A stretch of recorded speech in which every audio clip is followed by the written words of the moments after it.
Violet had her eyes slammed shut for what felt like forever. Even though Asher hadn't laid a finger on her, the tension in the room was thick enough to cut with a knife. Her senses were going haywire, every little noise, every shift in the air, magnified by the fact that she couldn't see. She was hyper-aware of Asher, of his every move, and it was driving her crazy. "You don't have to do this, Violet," Asher murmured, his fingers finding her hair again, gently massaging her scalp. It felt amazing, like he knew exactly how to soothe her, and for a second, she almost caved. Almost. "I would never harm you," he whispered, his arm sliding around her waist, pulling her close against his warm body. "Seriously?" Violet shot back, her voice icy. "You'd never hurt me? Is that like how you let everyone at that potluck totally humiliate me earlier?" Her words dripped with venom as she thought about the mortifying potluck incident. She wasn't going to let that go anytime soon. "Oh, that?" Asher's voice was completely casual, like it was no big deal. He leaned in closer, and Violet's body reacted involuntarily, sending shivers down her spine. She hated how he had that effect on her. That was just a little get-together, so everyone could, get to know you. See you're not a threat. Don't sweat it. He nuzzled his face into her neck, taking a deep breath. "Gosh, you smell amazing." "Yeah, amazing. Get together," Violet snapped, her anger flaring. "Give yourselves a round of applause, guys, because I'm pretty sure I'm the only person in the history of potlucks to get peed on." She whirled around to shove him away, but her hands grasped at air.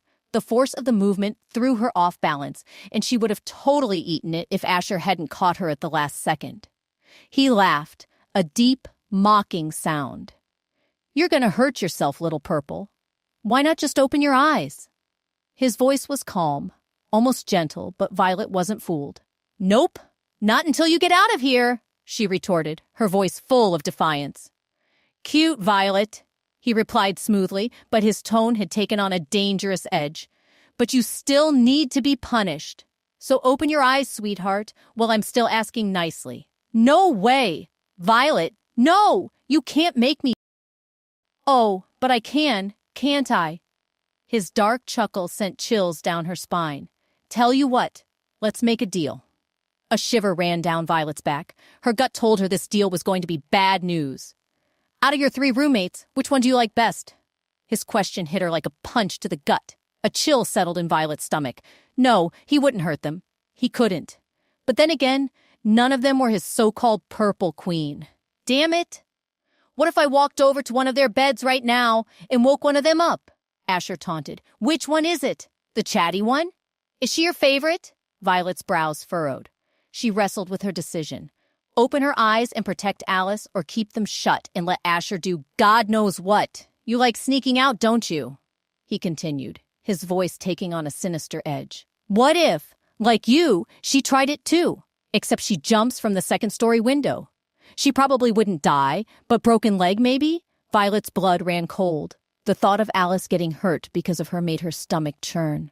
That settled it. Violet opened her eyes. Asher was back on her bed, a smug grin plastered on his face. "Smart move, Purple Queen," he said. Rage burned inside Violet. Her hands clenched into fists. "One day, you'll know what it's like to love someone and have them ripped away from you," she spat, her voice trembling with fury.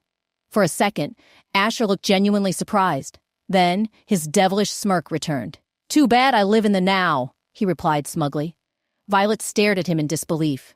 How could she have ever thought this guy had a shred of decency? His expression hardened. "Now come here, Violet. No pet names, no teasing." Asher Nightshade was dead serious. Even though his voice held no compulsion, Violet found herself obeying, walking toward him despite every instinct screaming at her to run. But this wasn't just about her anymore. Her roommate's safety was on the line. As she approached, Violet glared at him defiantly. She figured she knew what was coming, especially since she was practically half. He'd probably humiliate her further, maybe force her into something like, good. Her teeth ached. If it came to that, she'd bite him. He'd regret it. Violet braced herself for whatever torment he had in store, only to hear, "Bend over." "What?" she blurted out, stunned. She had to have misheard him.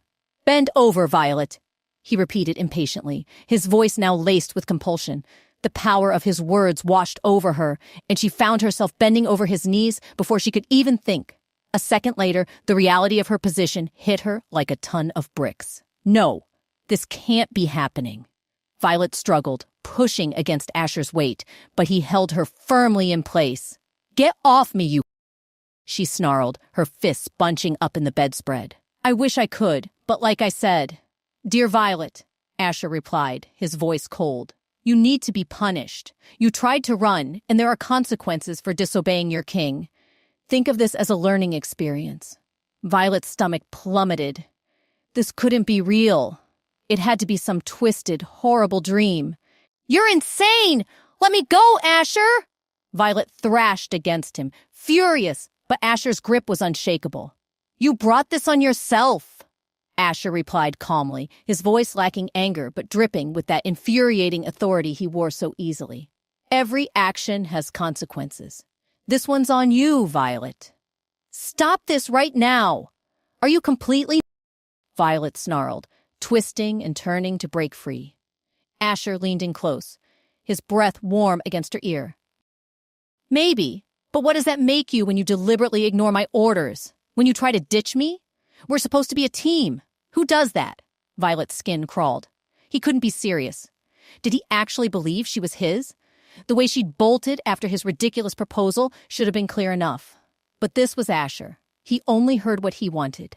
Trying a new approach, Violet softened her voice. "Okay, you've made your point, Asher.